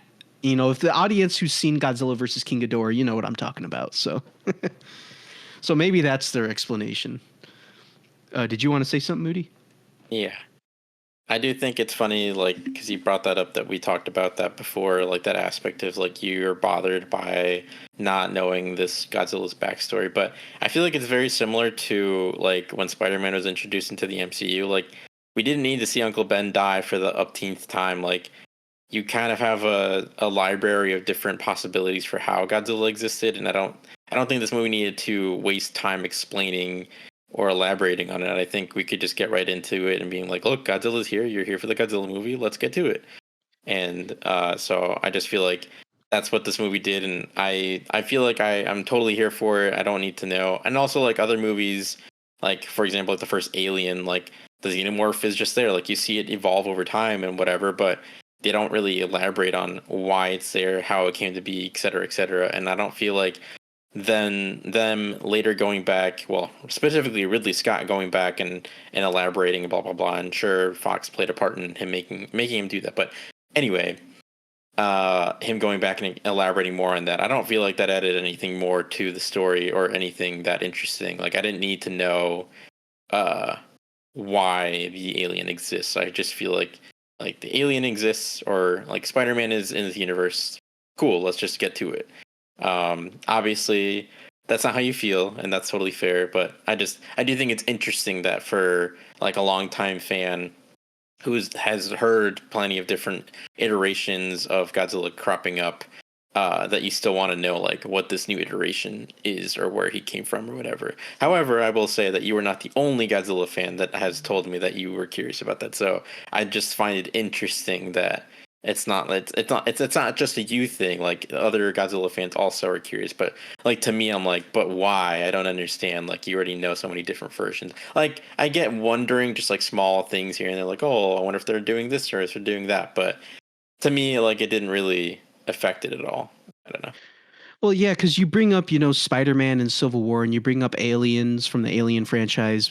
Like with Spider-Man, for example, that's a world with superheroes. Like superheroes have existed in that world for a while, and like we all know Spider-Man's origin story because it's been told to us like a million times. And then with the xenomorphs and Alien, that's on an alien planet. This is Earth. We're on Earth post World War II, and there's just a random dinosaur on an island. Like, I don't know. It's just a little jarring to me. But once again, Godzilla versus King Ghidorah, the 90s movie, the Heisei version, it might be a reference to that. And like I said, I'm not going to say what it is because you guys haven't seen that movie yet. But I did forget about that movie, and I guess it could be kind of just a reference to that. So, I don't know. I don't know if this is anything to do with that. I think, if I remember correctly, or maybe I'm mistaking, I don't know, but I think I read something or I saw a video this week where supposedly they were considering having Godzilla emerge from ice at the beginning of the movie, or like that's where they found him and then he like broke out, and that's how it explained where he came from. But again, I don't remember for sure, like 110% that that's accurate. So you're probably thinking of the script for a canceled Godzilla movie from the 90s that eventually became the 1998 Godzilla. There was a script for an American Godzilla movie from the 90s. I forget who the screenplay was written by, but that's what they were going to do, is they were going to have Godzilla emerge from ice in that movie. So you might be thinking about that. Maybe, but like I said, I think it was in regards to this because I don't know why else I would be looking it up, but if not, I could be wrong, like I said. So I just figured I'd add that in there. Yeah. All right. But anyway, go ahead. It'd be a nice tie-in from Godzilla Raids Again. Yeah. Well, I mean, if you notice in the Godzilla X Kong trailer, he comes out of ice at one part in that trailer. So I think that's his evolution pod. I don't think that's ice. Really? It looked like ice to me. But then again, I'll have to look at the trailer again. But that's besides the point. Anyway, so I thought Godzilla was great in this movie. In terms of his design, I like his design. I like this design way more than his Shin Godzilla design. I'm going to be honest with you. I'm going to spoil this right now. I'm a Shin Godzilla hater. Come at me. But I'm not the biggest fan of Shin Godzilla, so I think is that a hot take? That is a hot take because a lot of people in the community love that movie. So I don't see it personally, but yeah. So I think this design looks way better than Shin Godzilla's design. In a way, like it kind of looks like the Heisei era Godzilla, but like a really beefed up version of the Heisei era Godzilla. Because if you look at his face is kind of similar to his 90s design. So I thought that was interesting. I was watching James Rolfe. He's very round. Yeah, he is. His face is really round, especially compared to the MonsterVerse, where it's very square. Exactly. Yeah, no, you're right. Like I said, I think that's why it reminds me of the 90s one so much. But like I was watching James Rolfe do his review of this movie, and he was saying that he felt the design looked too much like the MonsterVerse design, and I just don't see it. Like the MonsterVerse design and this design look nothing alike. So I'm sorry, what? Exactly. Yeah, that's what he was saying. It's like they look nothing alike. Like I don't see it. They're totally different. Exactly. That's what I was saying. Like I don't see it, but that's what he said in his review. But so I mean, they're both very spiky Godzillas. Yeah. They're very spiky. Like this new Godzilla, although he has a round face and he's a little more round and boily, to call back to the original Godzilla, his spikes are like, they look, if that was in the bottom of the ocean in the dark, you might think that's actually a coral reef. Well, maybe not a coral reef, but like ocean ground, like, which would make sense because he lives in the ocean, so he blends in with the ocean, so the spikes like make sense in his like character design. Yeah, and like I'm not trying to call out James Rolfe or anything. Like I enjoyed his review and I liked his video, but like I just thought it was strange how he thought it looked like the MonsterVerse design, because I personally don't see it. But I guess I'll say my last few things here, because we probably should wrap it up soon, and you guys still need to give your thoughts. So I'm just going to say my last few things here really quick. In terms of the atomic breath was awesome in this movie. The first time he used it in Ginza, well, the first time he used it was during the boat scene, but the first time we really get to see it and like the devastating effect that it has was in Ginza, and like I was like, holy crap, like it was insane. Like it creates like pretty much like a nuclear explosion, because the atomic breath is a little different in this movie. It's like a short, powerful beam versus like other movies where it's this like longer, more like extended beam. This one's just like a really powerful short burst beam. So the atomic breath was awesome. I'm not a fan of how the spikes jut out of Godzilla's back when he's charging his atomic breath up. I think that looks dumb. It's not necessary. Not a fan. But other than that, I love the atomic breath, and I loved Godzilla in this movie. I'll shut up now. I've been talking a lot. You guys, you give your thoughts. I mean, Dan said a lot, so I'll just keep it somewhat brief. Yeah, I like Godzilla's design. I can kind of understand the similarity between the MonsterVerse, like Miranda said. I mean, I think it's just very spiky, and the texture is somewhat similar. But I mean, other than that, I mean, body proportions wise, face wise, like there's so many differences that they don't really look alike. But texturally and in their spikiness, I could see it, because he's very much more he's much more MonsterVerse Godzilla than he is like Shin Godzilla or like other older Godzillas. So it makes sense in that regard. But yeah, otherwise he doesn't really look like MonsterVerse Godzilla. Anyway, so I like the new design. I feel like it was a pretty good version of Godzilla. The spikes charging up and like kind of jutting out, I mean, I didn't mind it. It was interesting. It just seemed like an added sort of like thing to be like as like an added cool factor, but I didn't feel strongly one way or another about it. I was just like, all right, cool, sure, why not? But I didn't hate it, and I didn't like think it was the coolest thing ever. It was fine. As far as the atomic blast ray, I mean, his atomic breath always looks cool. But the one thing I do want to note about this that I have not seen I haven't really seen anyone else talk about this, but I'm not going to say no one else has ever said this since the movie came out. But I noticed that in the Ginza attack, it appears that when he shoots his atomic breath, the explosion explodes and then it implodes. So like when it explodes, that's when Noriko gets launched away, and then Koichi is just like in the alleyway, and then I swear that it looks like the blast implodes after that because it looks like the rubble and stuff is like coming back the other way.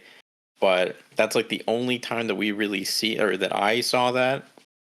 And I don't know. Like I said, I mean, I haven't seen anyone else talk about it. I don't know. Maybe it was an unintended effect, or maybe I don't know. But both times that I've seen it so far, I noticed it, and I'm just like, that's interesting. I don't know. I mean, it doesn't bother me. I just feel like it's interesting because I don't think any other Godzilla's done that before. So, but otherwise, I mean, looks cool. I think the way that he atomic breaths is so over the top anime. The whole just building up the charge and just like how he releases it, it's very, very, very, very, very anime. Again, I mean, it's fine. I don't hate it. It's not my favorite. I still feel like the way the MonsterVerse Goji does his atomic breath is probably my favorite, but you know, that's just my preference. You know, no judgment if you prefer this kind or another Godzilla's atomic breath stance or whatever. But yeah, otherwise, like the design, and I'm intrigued to see how they change them up for this, like the upcoming sequel. They did a good job. And I kind of like the spikes like charging up and being blue, and it's like and I didn't watch the trailer that scene was in, so I'm so glad I didn't watch that because that would have taken some of the like wowness away from watching it in the movie in the context. But I think it's very neat. I don't think Godzilla's ever done that before, at least to my knowledge. He has not. Yeah. I like his atomic breath, fire breath, heat ray, whatever you want to call it. I like the sound and the look of it. So like he shoots it off and there's a split seconds of silence and then a boom and then the sound continues. I just really like that. I wish it was a little bit more silent before the big boom, just because, like, something that large, the sound, the light will get to you faster than the sound will get to you. But, like, that's not even, like, a nitpick. It's just I wonder what it would be like if it was like this. But other than that, like, I really liked the way they showed it and the way they did the effects on it and the way that it sounded. And overall, I think Godzilla is very, very well done in this movie. And like I said in my initial thoughts, there are like parts of this movie that I want to make diagrammas for, especially the boat. And he's like swimming towards the boat and they're shooting the bomb or trying to blow him up. Just him menacingly sitting on top of the water. I was like, I gotta make a diorama of this. Although I don't know how to do that. So if anyone has tips on how to do that, let me know. But yeah, in general, he's very, very well made. Very well. He looks very good in this. He also feels really well weighted too. He feels like a giant creature. He takes small, powerful steps. He's not like just running, with like flinging his arms around, kind of like he looks in the Godzilla X Kong, A New Empire trailer, where he kind of just looks not like how a lizard of that size would like walk or anything, I guess. It like he has actual weights, and you get to see like really nice aerial shots of him too. You get to see like his whole being, which I really appreciate because the MonsterVerse doesn't do that. It's dark and cloudy and stuff most of the time where you don't really get to see the creature itself. There's always like neon lights or smoke and stuff. Whereas this one you get to see him in daylight, which I really appreciate. And I did on my second viewing look for like that implode effect on the fire breath, and I also didn't catch it any part other than the Ginza scene. So I wonder if that's just like the air coming back because it's being pushed, so everything just has to like retract and go back to normal because of that great force. Yeah, I don't But I'm know. not really sure. Maybe Yamazaki put it in there because he thought it looked cool. I mean, yeah, maybe that's it. That is a reason for some of the stuff that happens in movies. They're just like, This is it true. looked cool, Yeah. so we did it. I'm like, yes, I appreciate you doing that. I also liked some of the compositions of Godzilla and how they framed him, especially at the beginning. There's a part where you like are looking at him from underneath him and you can see his face and his chest, but he's framed to where his head and body are horizontal, and you're like looking at him as if he was leaning over you.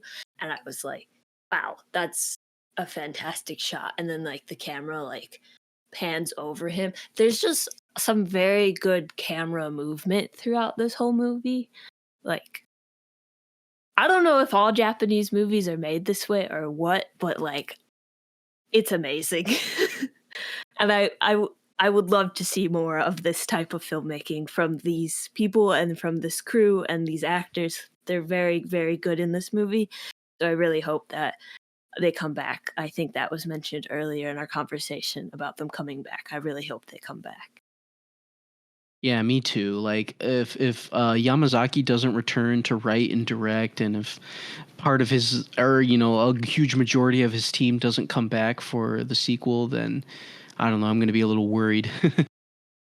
Yeah, but so do we have anything else to add to this conversation?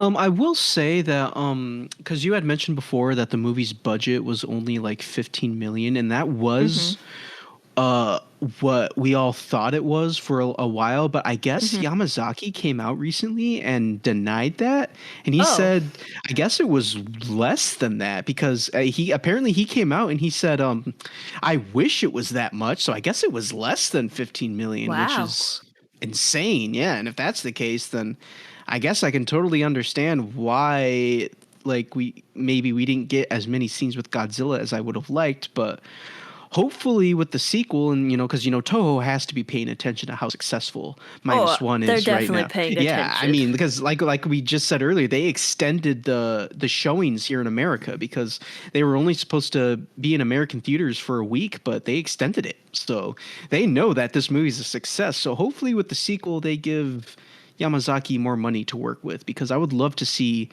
what he could come up with a bigger budget. Yeah, it'd definitely be interesting. Aside from that, just to kind of go back to this, because we didn't end up talking about other aspects that I thought we might throughout, but like earlier I mentioned the whole like Nolan inspiration thing, and like the two main things, because I do feel like overall like the way that the movie like is made is kind of Nolan-y, like how it's kind of sequenced, I guess. But the main two things are there's like a musical cue, like a main musical theme, I guess I should say, that plays throughout the movie, and it's very Dunkirk-y. Like if you watch, I don't remember if it was the teaser trailer or if it was like the first full trailer for Dunkirk, but like you can hear the musical theme from there playing. Or maybe it's a different trailer, I don't know. But in one of the trailers, you can hear it, and like, it's so on the nose for like the main musical theme for this movie, and they sound so similar. And again, it's not a problem for me. I love both of them. I love both movies, and I love Nolan, and like this movie I really, really, really like. But I just thought it was kind of funny. And then the third act with the kid coming with all the civilian boats was, and again, this is from a straight, real life event that happened, but obviously the way that it was most recently shown in media was in the 2017 Dunkirk Nolan film, and like it's just so blatantly Dunkirk that it I don't know, it kind of made me laugh. I was like, this is literally just Dunkirk. Here's my question to you. In that finale, if they wouldn't have been in boats, would you still have gotten a Dunkirk vibe? Because I feel like you you feel like it's just Dunkirk because they're in boats. Well, it's not just because they're. I mean, inherent like it couldn't not be Dunkirk if it wasn't boats, but it's like not just that it because if it was like warships, it wouldn't necessarily give me Dunkirk. It probably wouldn't give me Dunkirk vibes. But the fact that it's literally just civilian boats, and then him being like, "We got you, the civilians got you," and I get that it's a whole civilian movement, but it's just more the fact that it's just like in their time of need, just all these civilian boats come out of nowhere and help out. Well, it's And not then- so much just the boats. It's like everybody is coming together there at the end. Like, I don't know. I just like Dunkirk wasn't the first to come up with that idea. Like I said, like it's based off Dunkirk is a real event that happened in real life. Like, but it's so evocative of that. Plus, like the musical score and everything that like it totally can't not be inspired by Dunkirk. I feel like, and again, But- not Yeah, to be and, reductive, but- and I understand you're not trying to be reductive, and I understand your point, and I totally get the part with the music, but I just don't see how the last segment is Dunkirk because it's just everybody coming together, and I just feel like it's because they're in boats. Like that's I don't know.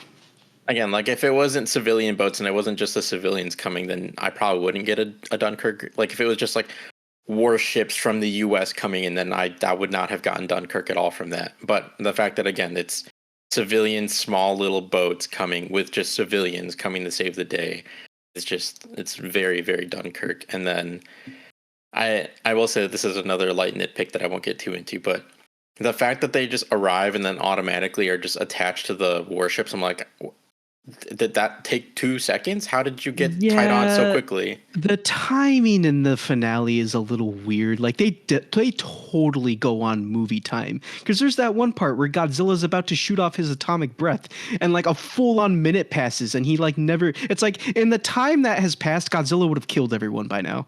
Yeah. But it's a movie, so Yeah, and they then, can look, do that. They the can thing pause that for dramatic effect. yeah. That scene. Sorry. Sorry, I kind of interrupted you too. I just wanted to say that, like, just to preface, like, and I'm not trying to take the fun out of movies. I'm not trying to say that you can't have things like that. Not everything has to be super realistic, but like, it's just small little things, like even just having a small scene where you see them attaching the ships or something. Like, yeah, sure. Do you need to see that? I don't know, maybe not, but it just feels so silly that like everything is like so dire. Everyone's like, oh, we gotta go. Like he's right there. We gotta get this plane going. And somehow all of these ships, because it's not just like a few, it's supposed to be like a ton of like little ships, get attached in like 2 seconds, and it's basically an afterthought. Like it takes me out of it. So I don't know, but like not that everything has to be super grounded and realistic, and you have to explain everything, but just something like that. I don't know. And again, yeah. like Miranda said, like movie timing, like dramatic effect and stuff like that. You can elaborate. Yeah, I get what you're saying, but like I'm trying to envision it, and I feel like it would just have been the plane flying around Godzilla as they like threw anchors onto the boat, which like they could have done like a shot of like one of the boats like doing it, but I don't think it like would have needed to be like a whole sequence. But I totally get where you're coming from though. Yeah, Maybe I not get a where, sequence, maybe more of like a montage, or just like again, like a quick thing. You don't have to see every single boat getting like attached. a frame, like a 5 seconds. Be like, here's some boats. They have ropes, anchor. That's all you really need. But yeah, I get where you're coming from too, though, because once again, the part where Godzilla has his atomic breath all charged up and is literally about to kill everyone, and then the movie keeps going on for like a minute. It's like, okay, he would have shot his atomic breath by that point. Like that kind of took me out of it, right there. If you refer to the part where it goes silent. Yes. Oh, okay. I thought that part was fine. I actually liked the fact that like time slowed down and it paused. And it's like it's silence and we're not really seeing it in slow motion, but I feel like with the silence it suggests, a slowness of time. Whereas like, yeah, in reality it would be like as fast as possible. Like it would have been like snap like that fast.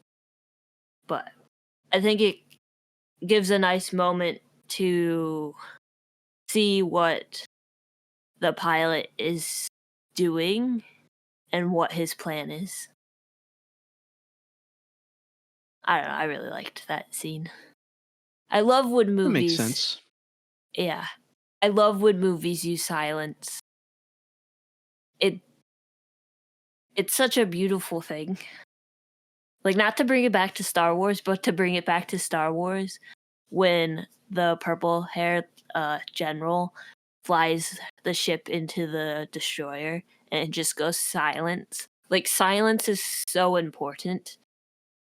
Not everything needs a score, not everything needs dialogue. Just to take a moment to show you what's going on and just make you sit there with what is on screen. I don't know. It's just it's just one really cool like aspect to movie making that you don't necessarily get in other like forms of media. Yeah, I totally agree. I think the power of silence cannot be overstated.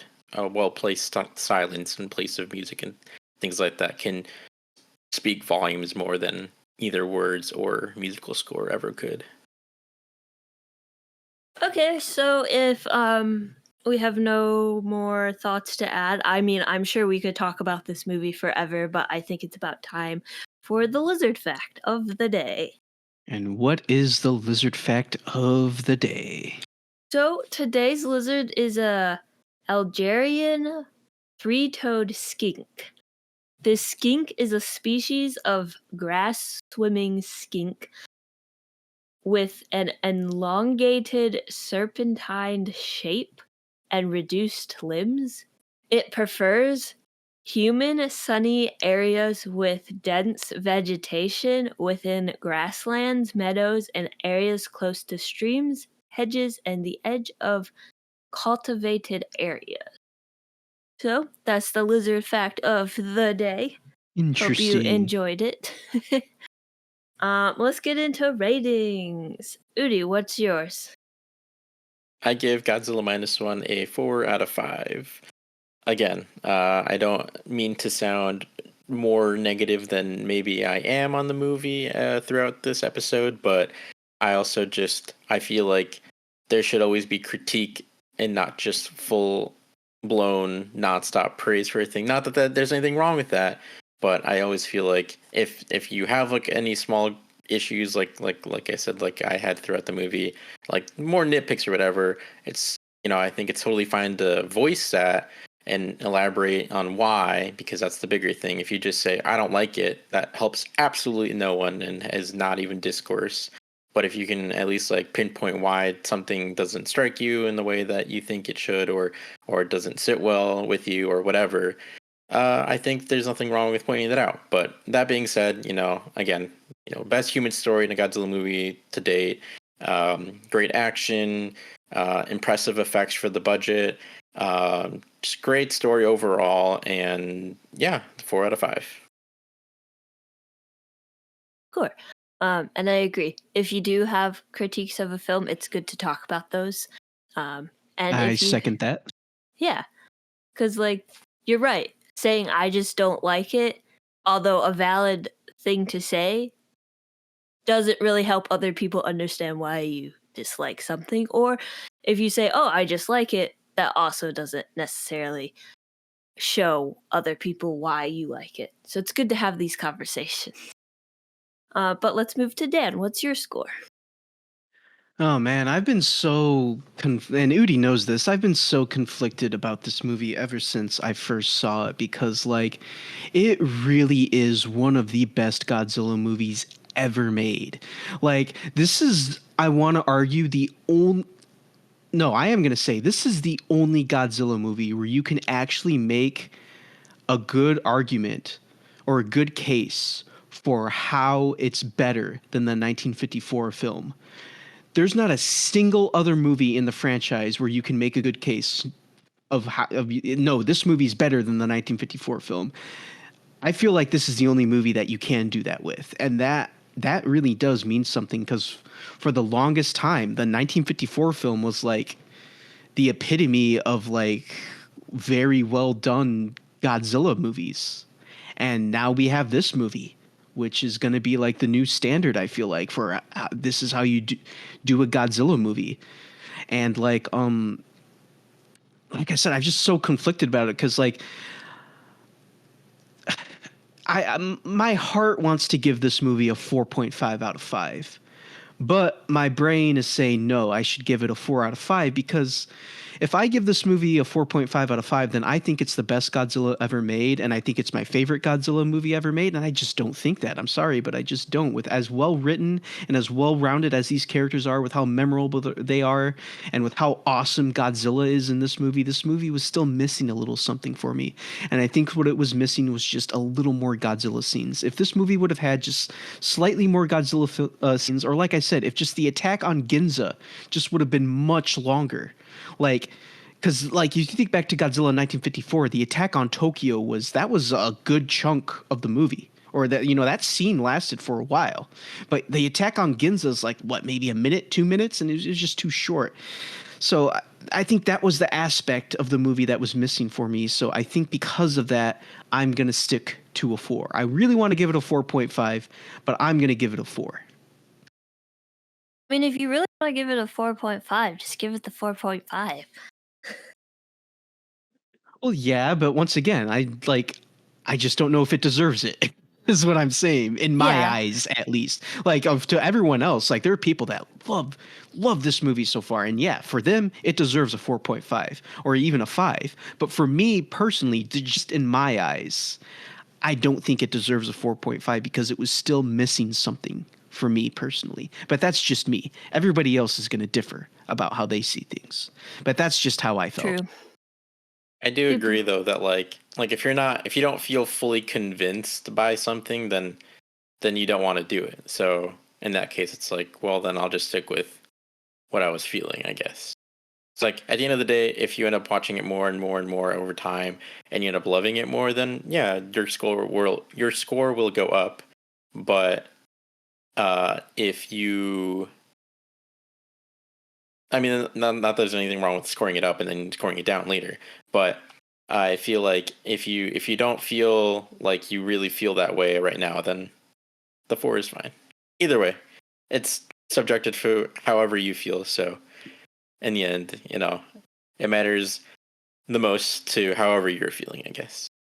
Yeah, and it brought up like a very like conflicting argument within myself in what would be like the perfect Godzilla movie in my eyes. And I was talking about this with Udi, and like Udi was saying, you know, there might not be such a thing as the perfect Godzilla movie, because I don't think there's a single Godzilla movie that would be able to. I don't think it would be.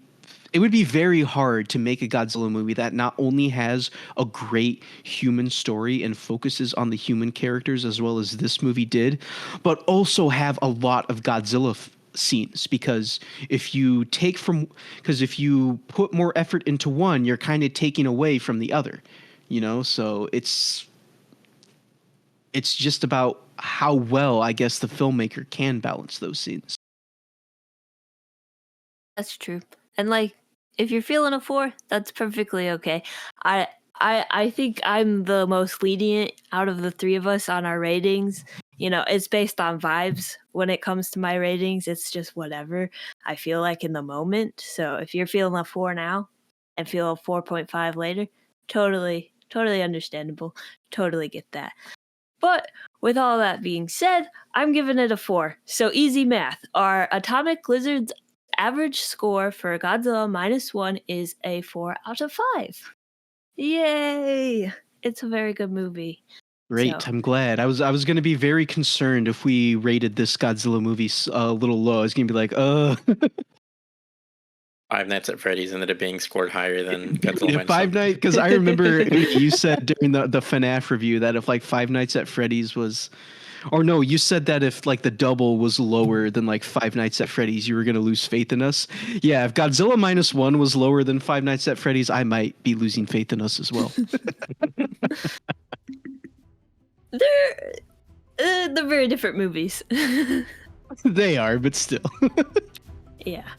But that's our conversation. So thank you so much for joining us and listening to our conversation about Godzilla Minus One. If you're interested in hearing more, check out our previous episodes. And as always, you can find us on Instagram at Atomic Lizards Pod and on Letterboxd at Atomic_Lizards.